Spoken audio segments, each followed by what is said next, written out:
পরীক্ষার্থীদের সহায়তায় তৃণমূল ছাত্র পরিষদ আজ থেকে শুরু হলো উচ্চ মাধ্যমিক পরীক্ষা। যাতে পরীক্ষার্থীদের কোনো অসুবিধে না হয় সেজন্য পথে নামলো তৃণমূল ছাত্র পরিষদ। বালুরঘাট শহরের বিভিন্ন স্কুলে পরীক্ষার্থীদের পরীক্ষা কেন্দ্রে পৌঁছে দিতে সাহায্য করলেন টিএমসিপি সদস্যরা।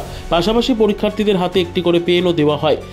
এবছর দক্ষিণ দিনাজপুর জেলায় মোট পরীক্ষার্থী রয়েছে ৯,০৪৭ জন। North Bengal Times report. Meeting করেছো, এখনো পর্যন্ত কোনো যারা বন্ধ রেখেছে তাদেরকে রাস্তা দেখা গেছে কিনা? বালুরঘাট শহর তৃণমূল ছাত্র পরিষদ আজকে সমস্ত বালুরঘাট শহর জুড়ে ছড়িয়ে ছিটিয়ে রয়েছে, পিকেটিং করছে যেন ছাত্রছাত্রীদের কোনো রকম অসুবিধা না হয়। আজকে এমন একটা ছাত্র সংগঠন, ছাত্র বিরোধী সংগঠন বন্ধ রেখেছে। আজকে রাস্তায় দেখুন না, আজকে একটা এসএফআই ছাত্র নেতাদের দেখতে পাবেন, আজকে একটা ছাত্র নেতাও তাদের রাস্তায় নেই। আজকে তাদের শুধু দেখতে পাবেন ফেসবুকে বন্ধ রেখেছে, ফেসবুকে প্রচার করছে, প্রচারের আওতায় আসার জন্য তারা এই সমস্ত করছে। আজকে তৃণমূল ছাত্র পরিষদের রাস্তায় মাঠে ময়দানে নেমে ছাত্রছাত্রীদের পাশে এসে দাঁড়াচ্ছে, তাদের যেন কোনো অসুবিধা না হয়। আজকে তৃণমূল ছাত্র পরিষদ তাদের পেন দিয়ে অনেক শুভকামনা জানালো, তারা যেন ভালোভাবে পরীক্ষাটা দেয়। তৃণমূল ছাত্র পরিষদ পরীক্ষা চলাকালীন এবং প্রত্যেকটা দিন ছাত্রছাত্রীদের সাথে থাকবে, এই কথা আমরা আশ্বাস দিচ্ছি। কি নাম তোমার? সুরজ সাহা।